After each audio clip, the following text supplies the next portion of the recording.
a Kazadi Films original.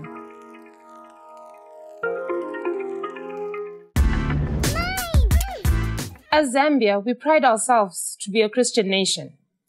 But how much of that Christianity concerning and pertaining to the church should come into our matrimonial homes? A lot of times the church leaders, not the church itself, just the church leaders and the people who advocate for the Lord, tend to come into our personal lives and take over what is supposed to be our personal space. Good evening and welcome back to the Divorce Club reunion. My name is Priscilla Nolan and I'm your host.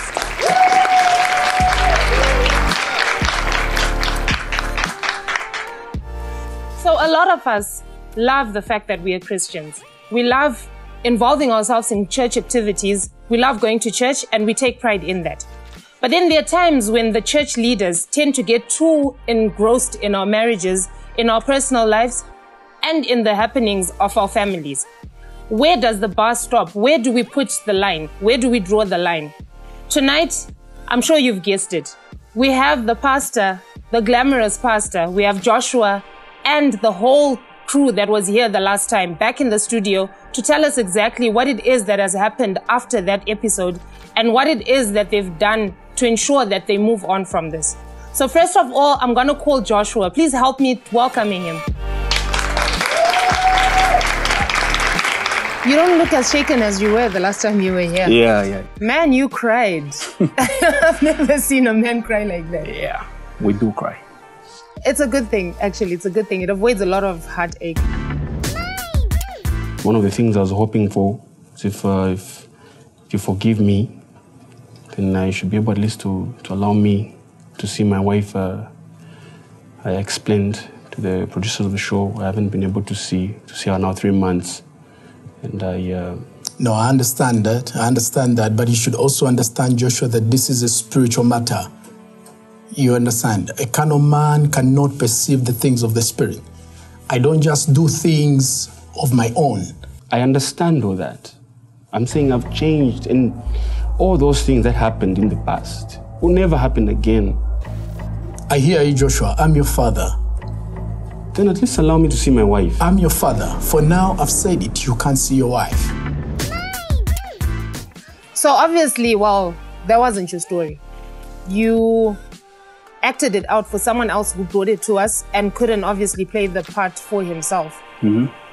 So maybe first of all, you need to give the audience a brief intro. Who are you and why did you take the role? Okay, sure. Thank you. My name is not Joshua, obviously. Okay. Yeah, my name is Samuel Mwabatalikosa. Okay, that's a long name. Yeah. All right, and well, my next question is obvious. Why did you take this role?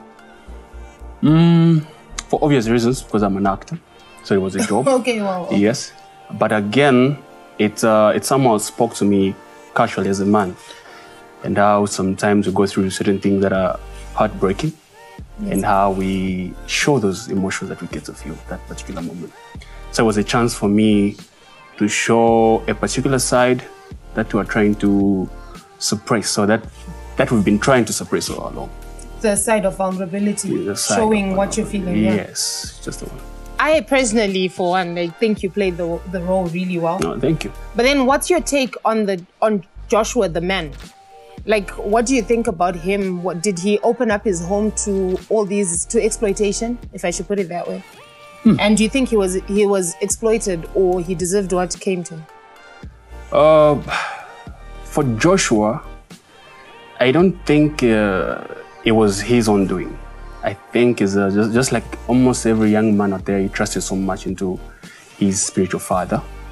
Yes, to a point where the spiritual father got so much powers. Sorry, if I should go personal, do you have a spiritual father? Or do you just believe in God and that's it? No, I do have a pastor. But you don't take him as your spiritual father? I think I should. Do you or don't you? I've never thought it that way, but I think I should say he is my spiritual father. Okay, and how far do you let your spiritual father in? Does he come and get involved in your personal life, like in your marriage? Or are you married? No. Or in your relationships? Like, would you let him be that involved in your relationships? No, I would never let him get so close. Of course, now we want to know why. Oh, because my marriage is my marriage. And whatever happens between me and my wife should be between us. So you think that's the mistake Joshua made? I think that's a mistake the wife made. So we mentioned vulnerability in men. And I feel like we need to ask, what's your take on the statement that men don't cry or men shouldn't cry? Yeah, I find it to be a bit primitive because men can physically cry. So we would cry if we have reasons to cry.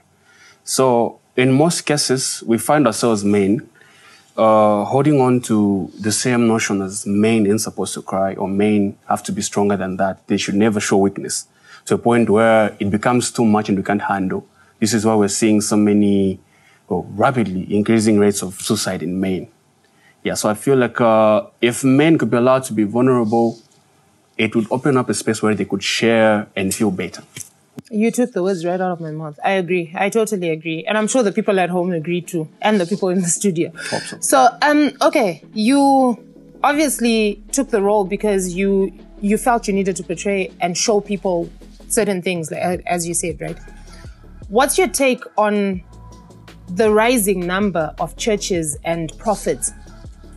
And I'm putting them in quotes because, well, we all know not all of them are prophets, actual prophets. Yes, the good ones. Then there's an alarming number of fake prophets out there. Yeah, we saw a news article, I think a few months ago, that said something about His Excellency Paul Kagame, saying that you can't be a prophet or a priest or without a degree in theology or something to do with philosophy or an actual educational background towards it. Yeah. Do you think that Zambia should take that stance? That should be very welcome. I think we need that. What about the people that say that they've got a calling?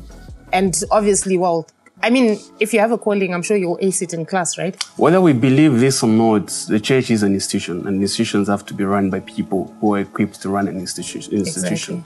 So one cannot just wake up and say, I have a calling and I must open up a church, because you're leading people and you must have some sort of a structural, organizational skills, so to say. So I think that's a welcome move. I think we need to get into that fast. Okay. All right. That's your take. For sure. Okay. Obviously, at this point, I can't say whether I agree or I don't. I don't want to seem biased. But then I concur with you. Like, yeah, I feel like your words are wise, and most people would agree with you that someone handling such a big organization needs to have some sort of professional background and something that has taught him to actually handle that. Okay. So what would happen, say, if you were in Joshua's situation? How would you have handled it? Your wife has been taken because they think it's for the better. You played your part in her leaving. Or rather, they painted you as the person who made her leave and all that.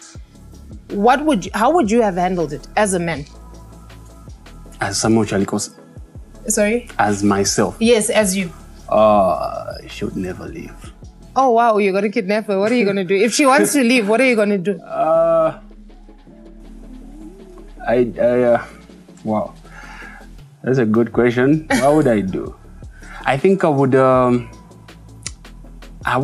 be open to suggestion or to listen to counsel or to be counseled. Let me say, I'd be open to bringing counselors to help us through whatever problems we're going through, to an extent where she wants to leave the house. Or, okay, let me rather rephrase it. Yeah. The church or your spiritual father has said, no, your wife needs to be away from you, so let her come and stay with me and my wife.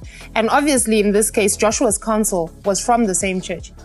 Don't you think that the counsel would be a bit biased because the man of God who is obviously the one who's suggesting that action? Mm-hmm. Don't you think, what does one do then? What would you do? Well, I think one should never get to a point where the church is making such decisions for them. That's one thing that I would say, because we don't know what they're going to be counseled for, or what they're going to be told, or what the wife is going to be told. For in this case, we saw what happened when Nelly went to live with the prophet that side. So if let me say, if I was to encourage someone out there, I would say, if you're encountering marriage or marital problems, find another solution that does not involve the wife being taken away. Yeah. Okay. All right. No. So we've heard the man. He's quite wise, actually. So without further ado, I'm going to bring in the lady who so well portrayed the role of Mrs. Kabaso. Please help me to welcome her.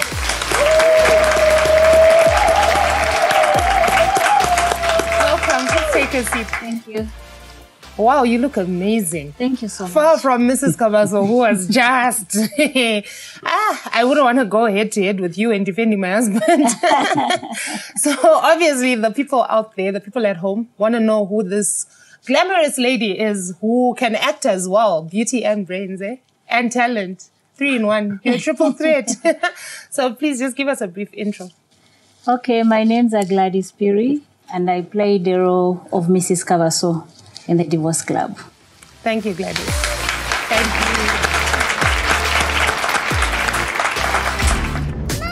Why do you need to pray for me to see my wife? He speaks to God. Joshua need not to worry. He needs to take up his time. He knows how the man of God works when he speaks to God. When God speaks, all will be well with him. He just needs to take heart.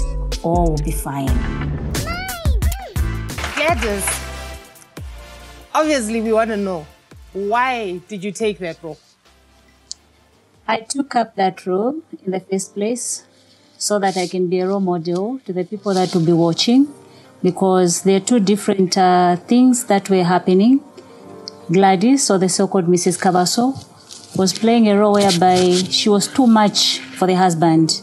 And this is what is happening in this modern society, whereby a lot of people, especially in Pentecostal churches, a lot of people go papa, papa, and everything that they want, they would only do it with papa and not mama.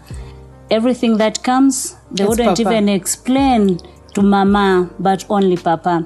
As a result, you find that women have all gone way to worship the man of God and not even to look up to the woman of God.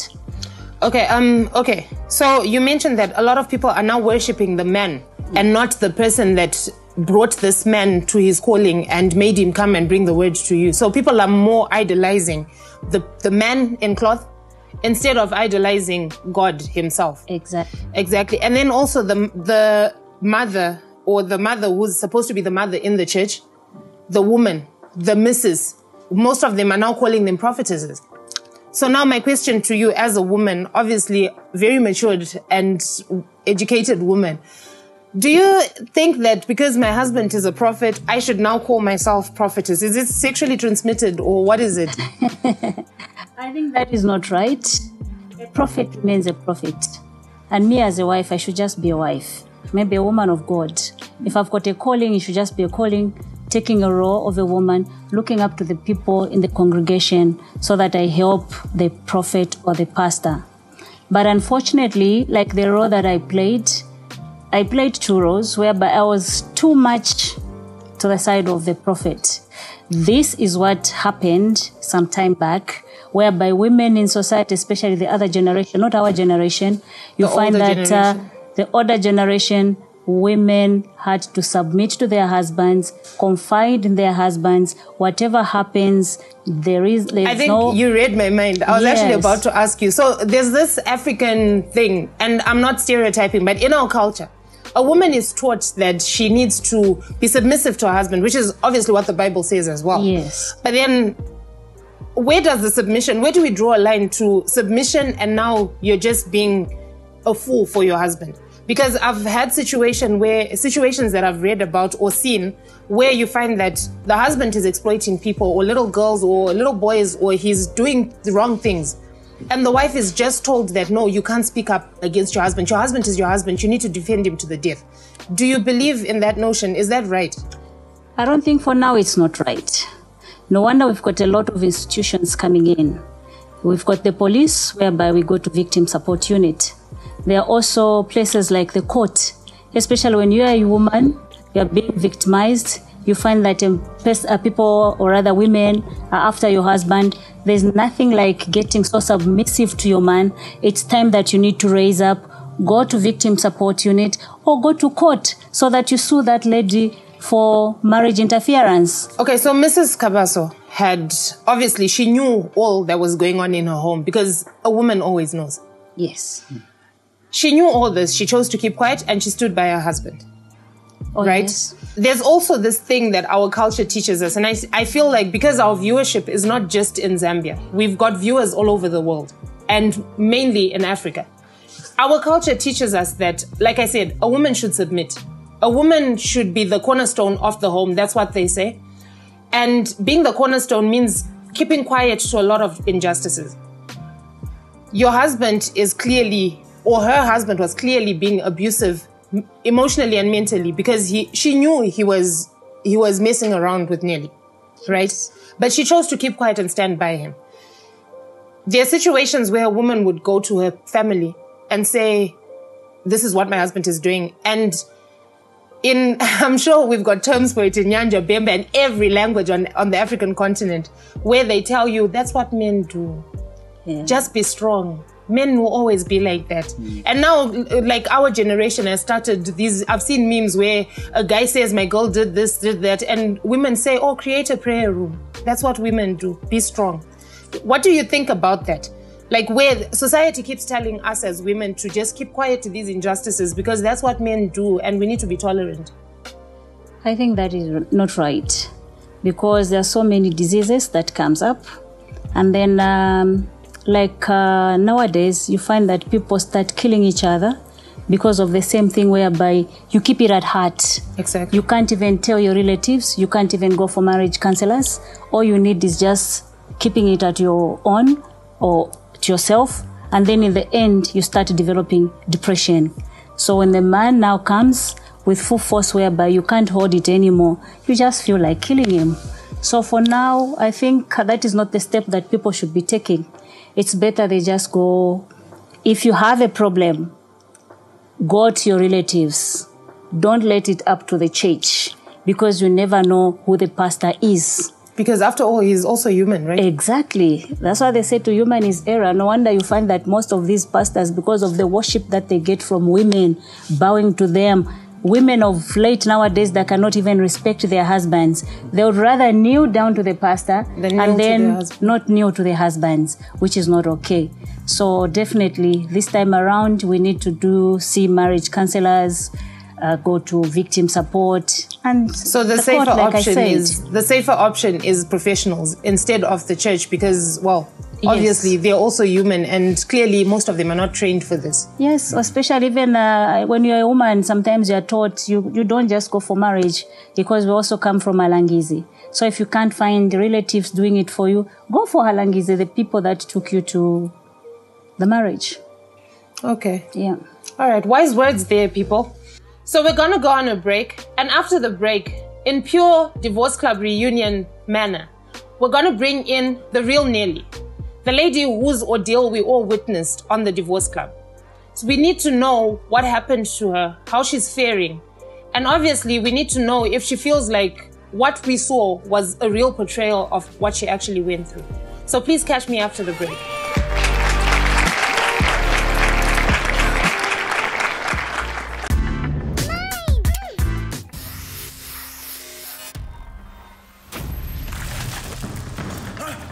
Where is it?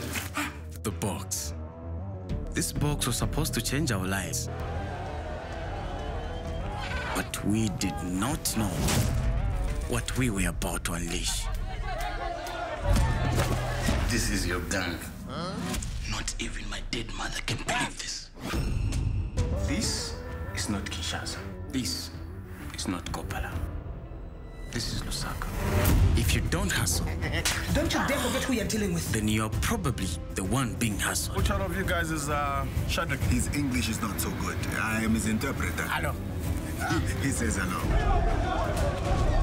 I'm going to need $1,500 a week. From where? We need funding, or else we're gonna lose this election. Boom. Does my nephew know everything? Where's Natasha? Where's my girl? What is this?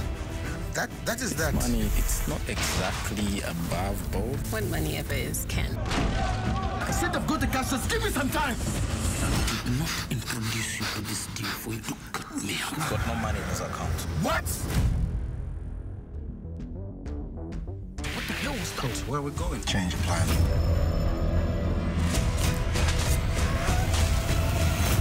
I hope this was worth it.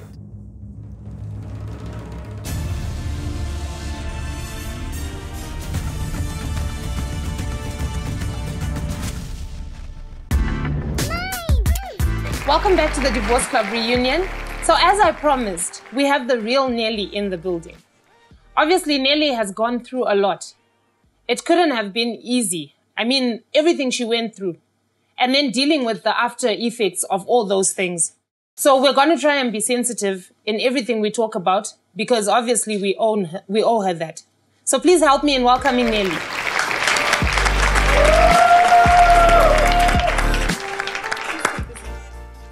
You gave us, well, something to ponder on. Obviously, we want to know, how have you been since everything ensued? Wow, I've been okay, I guess. We're trying to get there. I'm sure you'll get there at some point. So everything that's happened, what happened after? After the whole ordeal? My husband and I, my late husband and I... What? Sorry, you said late? Yes. What happened, if you don't mind me asking? I'm so sorry about that. He committed suicide. Oh, I am so sorry. I had no idea. I honestly wouldn't have asked you, but I'm so sorry. My late husband and I separated after everything happened. Yeah, during our separation, that's when he committed suicide. Was it as a result of independent factors, or was it to do with what happened to you? I'm not really sure, because I feel like he just couldn't take what happened anymore, and he just... Was it immediately after the separation, and who initiated the separation? I did, and it wasn't immediately after the separation. Time passed, and I just got news that he had committed suicide. Till date, it's not making sense to me, really. Did you manage to go and put him to rest? I did. I'm so sorry about that, Nelly. Obviously, this is a very sensitive issue. But then, what happened? What were the events leading to your husband's suicide? He felt insecure. The fact that I would go back to church and... You still went back to the same church? I did. How was that? Obviously, there was a lot of judgment. There was, but it's a church. I don't understand. It's a church? It's a church. There's always going to be different people in a church. There's those that are going to speak, but that doesn't mean I should stop going to church because people are speaking, people are talking. The person who exploited you is the head of the church. Doesn't that play a part in your decision to go back or not to go back? God forgave him. Oh, okay. So I suppose that means, do you still talk to Pastor Kabaso? I do. Oh, on what terms? I'm pregnant. Oh, okay. Pastor Kabaso, you still talk to the man after everything that he did, and the fact that, one would say, your husband's blood is on his hands as well. You still believe, you're still under the notion that God forgave him. We serve a forgiving God. So who are we to judge him? Exactly how is your relationship with Pastor Kabaso? He's my pastor. Okay. So you went, but what were your reasons for going back to the same church? I feel like he understands me and he's the only one that can give me guidance. Him, not the church? It's his church, don't you think? So he's the only person that could give you guidance and not anyone else in the church? He understands me, like I said. Nelly, now I'm compelled to ask. When you went to live with the pastor and his wife, was that his choice or was that also partially your choice? Because first we thought that you were forced, but from what you're saying now, it's like you've always believed that you needed his guidance. So was that your free will? I went there on my free will because he's the man of God. He suggested it and I had to comply. He's the man of God. He understands. He knows everything. So, yeah.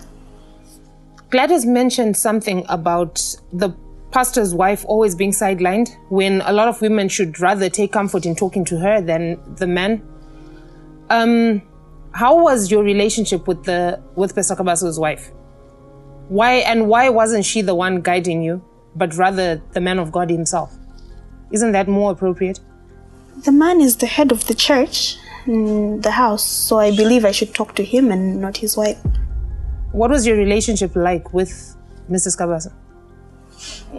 We didn't have anything bad going on. I mean, yeah, it was okay. Did you ever try and find counsel in her instead of her husband? No. Why? Like I said, the man is the head of the house. No, but then, I mean, if someone came into my house and a lady spoke to my husband first, that's a bit disrespectful, don't you think? Because in as much as, yes, given that he is the man of the house, he should also understand that being the man of the house means knowing where to direct certain concerns. You had marital issues, which obviously another woman could help with and not another man, because he wouldn't understand it from a woman's perspective. So why not go to his wife? I didn't think it was important. Do you now think maybe you should have done that? I don't know. You don't have an opinion on that. So now your relationship with Pastor Kabaso, clearly there's still a friendship there. You've forgiven him? Yeah, God forgave him. I followed suit. Oh no, I'm asking about you. God forgave him and I followed suit. Okay, and how close are you now? We're quite close. We're okay. Yeah. And do you still speak to Mrs. Kabaso? No, I don't. They got divorced, so don't know where to find her. But you would want to speak to her? I don't have business with her, really. Oh, okay. What's your business with Mr. So your business with Pastor Kabaso is the church, and it sticks to the church, or there's another relationship there? I'm carrying his baby. Okay. Like I said, congratulations. Nelly, I'm a woman, and I'm honest, I'm sure like you've seen everyone's faces in here. Like, don't you feel bad? This man literally tormented your husband to the point where your husband took his own life, Nelly. That's the past. The man is dead. May his soul rest in peace. Wow. Okay, I'm gonna call in Walisungu, who is Nelly's cousin. Walisungu brought the story to us, and then later on, of course, we got certain fillers and details from Nelly herself. But initially, Walisungu brought the story to the Divorce Club. And tonight, we have the honor of having her in the studio. Please give it up for Walisungu.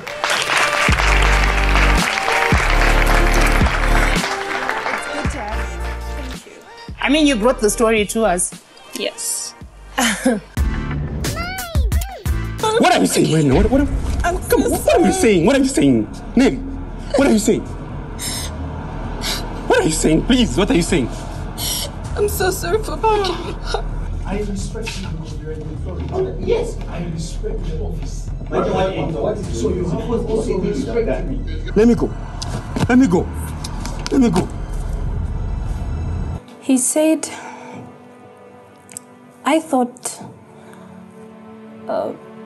because God told him, so I thought it was all right, it was okay. I know people will judge me, but the truth is I really love my husband and I want to make things right. I really love my husband, that's the truth, and I want us to be together. Okay, wow. I'm a bit shook. But well, we're here because we wanted to know those details. So thank you, we appreciate that, Nelly. Yep. How do you feel about this whole, your cousin has clearly gone back to the pastor, despite everything? How do you feel about that? Well, it is quite shocking. And even us as a family, this is something that is out of our control. We've tried our best. Yeah. Why are you against the relationship? Okay, for me, it doesn't sit right with me. How, if you don't mind elaborating? Well, Nelly was married, and the pastor has a wife. So I don't, Well, she says they got divorced. But still I don't agree with that. I don't. We don't agree as a family.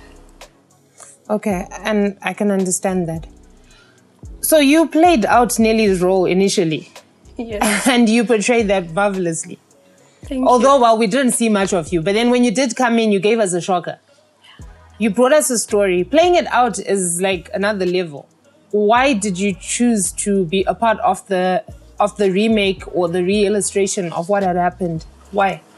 Well, first of all, we agreed with Nelly to bring out because we talked, like the two of us, and we agreed because she wanted to leave Pastor Kabas and she was regretting, and we agreed like we bring it. What do you think changed? Because now clearly she's changed her mind. I'm so shocked. Did you know that she's pregnant? Yes, she went back to Pastor Kabas. And you say you've tried to speak to her. I mean, I'm speechless. I don't even know, I also don't know how to react to that because, well, we're not here to judge Nelly But then, what's your take on that? Like, she's back with the same person that did so much.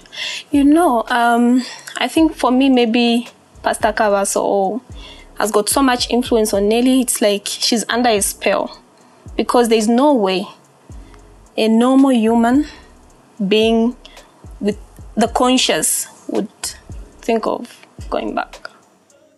You knew Joshua.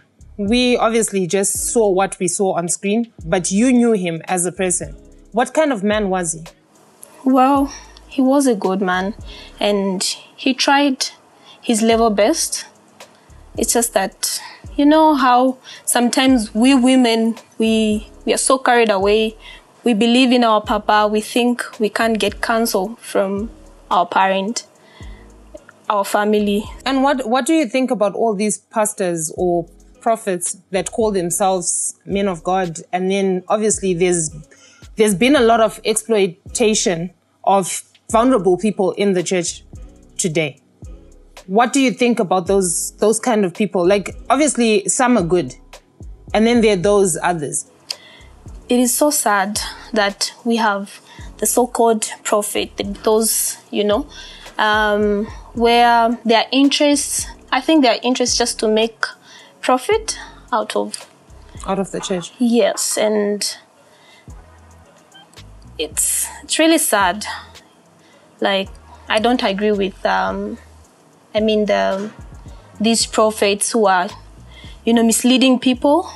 Do you feel Pastor Kabaso is one of the good ones? No, definitely no. And you and Nelly are fairly close, right? And while you guys agreeing to bring the story here means you were actually really close. Yes. Are you still as close as you were? Not very much. What's changed? Because we've been trying to advise her that this is not right.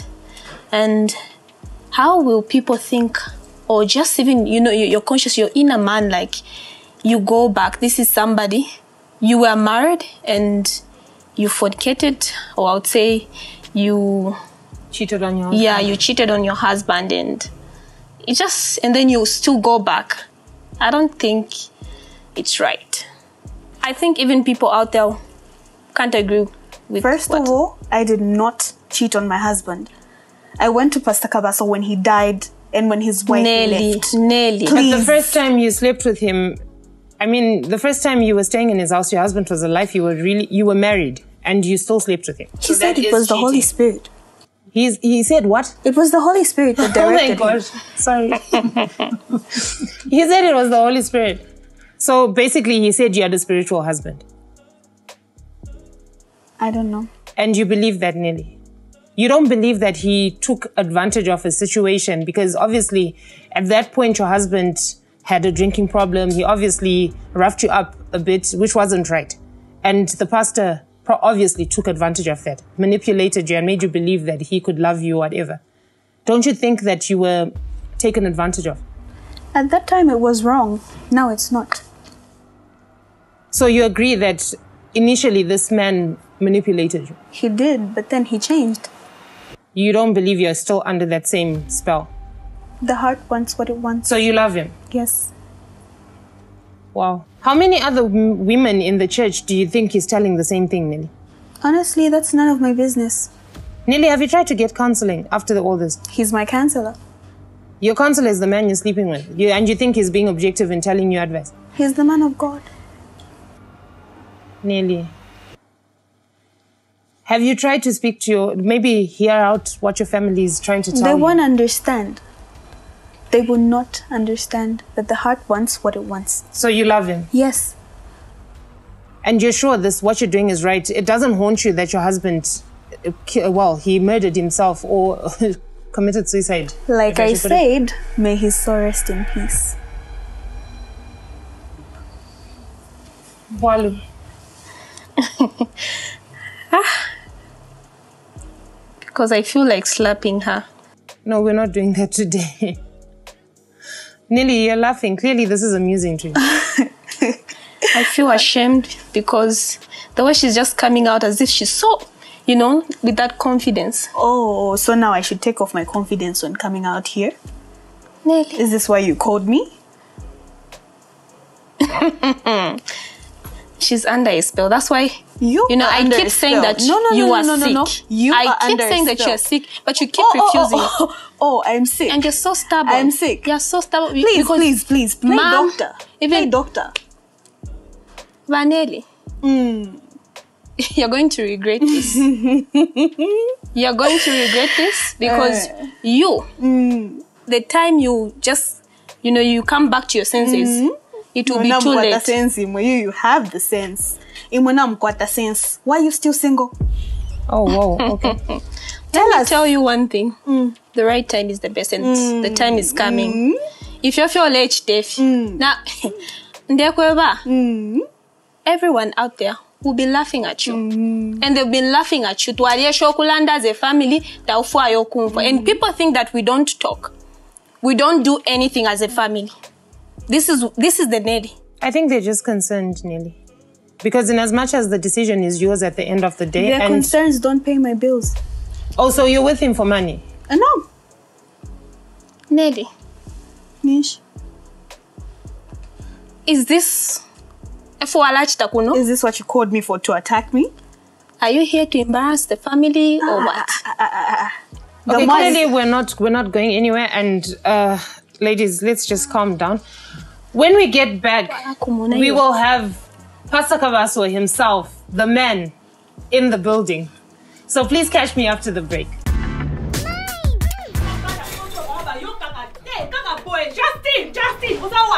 Justin! Yes, I'm calling you there to do the dishes. Why are you sitting here? Because it's Justin's turn. Justin's turn was from Fiata. Can you ask me if I was okay?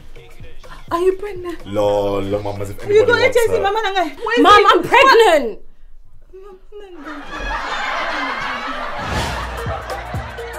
Guys, best behaviour, okay? Hey, Petinanga. My name is Sister Jennifer with a G, and this is Brother Steven with a P. Brian with a Y, I'm guessing. No, Brian with an I. Why is there fish in the sweet box? Again. Who told you it's a sweet box? Shall I take you back? Yeah. What did you bring us from Congo? Yeah, like diamonds and stuff. Mangoes. I meant mangoes.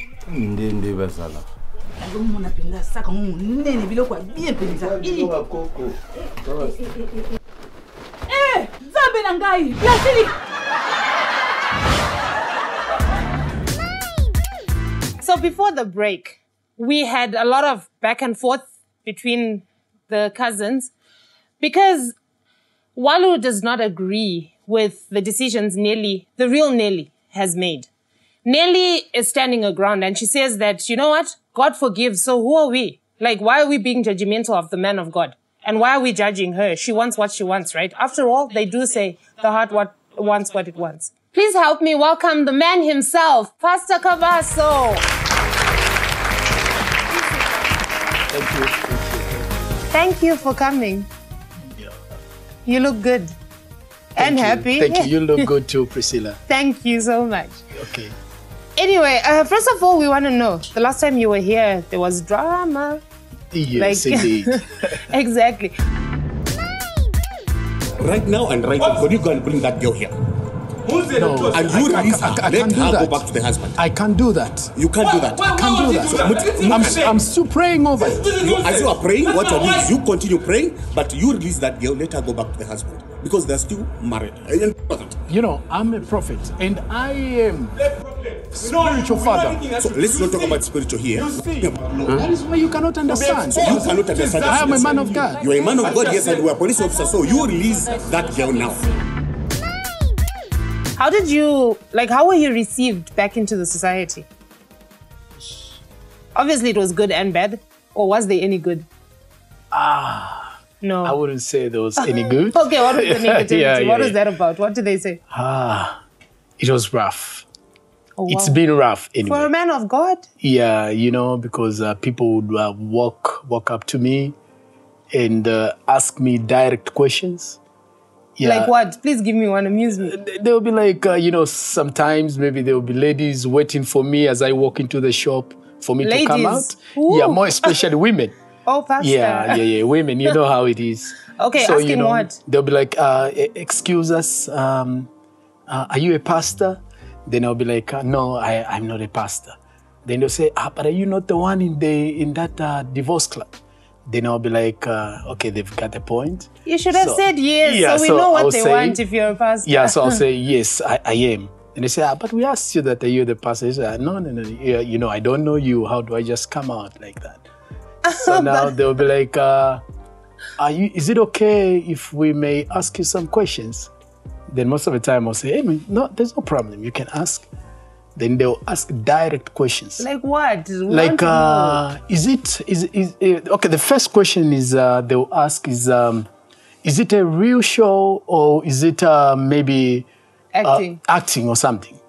Yeah, then I'll go like, the way you see it, that's how it is. Yeah.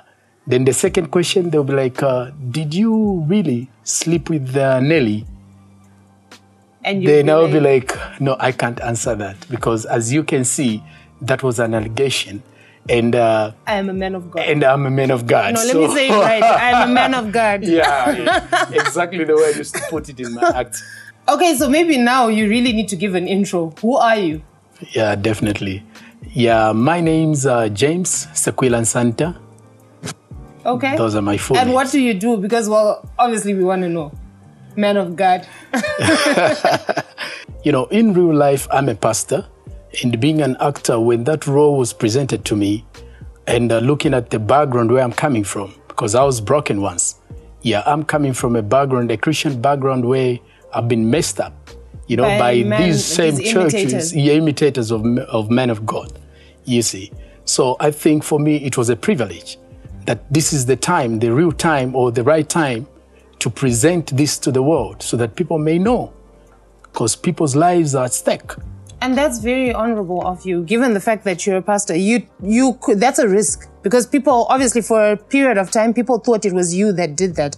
So obviously you could have lost a following, but because of the word of God and the way that you wanted to advocate for this nonsense to stop, you went ahead and you did that. I mean, let's give him a round of applause, guys.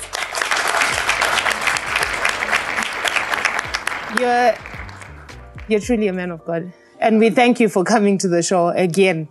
Because, a lot of times people shy away from talking about certain issues for fear of stigma and of being labeled. There's so many times where feminists or men that advocate for gender-based violence to stop and all those things, they're targeted. Yes. And then even in your own life, you find with your own peers, you find there those snide jokes or remarks that are made that, no, this one thinks he's better than us because he's an advocate for this, or this pastor, he thinks he even went to TV trying to expose us, whatnot. Because not everyone who's serving a purpose is actually serving that purpose. Some people have like other motives, and we actually respect you more because you actually did this and you're actually a real pastor. Thank you. Now, which leads me to my next question. So what do you think about, I think I asked when they first came in, what do you see, or what's your take on churches over involving themselves in people's marriages or in people's relationships? It could be any relationship. It could be mother and daughter. I've seen mothers complain about their daughters always being at church, so now they don't have time with their children. You understand? And when these girls or these boys tell the church that they can't do something because they need to spend time with their families, they're guilt tripped. You find someone is being told that, oh no, but one day God will be too busy for you. You understand? And then next thing your mother dies, you never had time with her. Is that what the Bible is teaching us? That we should put the church, not the word of God, the church before everything else. And the church can be involved wherever it wants. Because in this case, clearly, although Nelly says what she says, she stands by what she's going through and what she wants to go through. What do you think as a man of God about men and women in the church overindulging in people's relationships? Yeah, first, Priscilla, into the audience out there, you know, God is a family-driven God. So when you look at the concept of God, God himself believes in family. Actually, if you look at even the marriage setup, it was the first institution to be instituted by God. You understand? Before the church. So now you would wonder how a man of God would step into your marriage when the Bible is so clear, says the two shall become one. How can you go in? You become a splitter or the one to divide, which the Bible forbids. Says no one should put what? Asunder. Yeah, if it's a family setup, same way, there is how far a pastor can go. You don't overdo things because there is a family involved. Any human being comes from a family setup where there's a father, there's a mother, or maybe in case maybe there are no parents or whatever, but you still have other relatives that can stand in. So I find it very difficult nowadays because, you know, this same called fake men of God, they have paraded themselves so well that they tend now to make you believe that they have got the final say over your life, when yet God is the only one who has got a final say. Okay, thank you for that. So now, Nelly is in this predicament. For her, it's not a predicament. She's fine. She says she's fine. She loves this man who is the pastor who obviously, well, from what we're looking at and where we're sitting, we all seem to think that she's being manipulated and she's gotten that victim mentality that has made her think she actually loves this man, right? Which is what her cousin is trying to tell her, what her family has been trying to tell her. But she obviously is deeply rooted in her opinion and is not budging. How do you then help people that are like that? Not that, I mean, obviously she's made a decision, she's an adult. But given it that, let's say it was your daughter, how would you handle this situation? The situation of Nelly, in my own view, it's something spiritual. I believe it's spiritual because whatever happened, you know, I played that role and, you know, I played it with passion. I played it with passion because I've seen these things happening right in front of me. I've heard so many stories and I've witnessed so many cases of the same kind. So, you know, this is a situation whereby, you know, when you are relating with a man of God, just by that virtue of you talking to a man of God, you know, you automatically, because of that authority, you know, you'll be forced to submit. You'll be forced to submit. You understand? And most of the people are driven by that. You understand? They don't see beyond that there is a God in heaven. You can go kneel down and pray to him, and God is very just and is very faithful. He will give you the direction. in this case of Nelly, I believe that from Genesis, from the inception, everything is not right. Because in the first place, there was the husband was actually Joshua. He's a very good man. If you look at the story, the way it started, Samuel was just a good man. But just because there was Prophet Kabaso, myself here, who had some kind of interest, and after that mistake, she was pregnant. I decide, because I don't want to damage the image of the church. So for me and my wife to protect the image of the church, what do? We need to cause her abort the baby. And how do we do it? We plan it. And blame it on Joshua. So that was a self-inflicted, it was something that was planned. You understand? And this is what a lot of these so-called fake men of God are doing today. Okay, so sorry, let me just pose this question to you, Nelly. Obviously, you knew about the abortion, how that happened, how that played out.